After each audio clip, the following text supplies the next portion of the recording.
प्रिय दर्शक बंधु मानक आमर प्रणाम। आज आलोचनार विषय वस्तुटी होउछि केउ मानकु पाप स्पर्श करे नाही,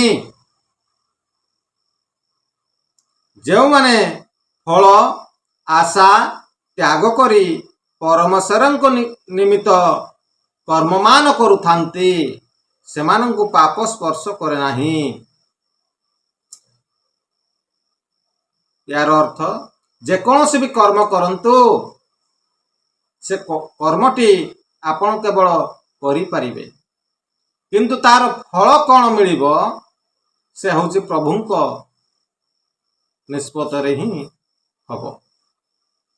आपण कर्म करि परिबे, फलर आशा करिबे नाही, कारण जदि आपण ठीक कर्म करिथिबे तो आपण को ठीक फल मिलिबो।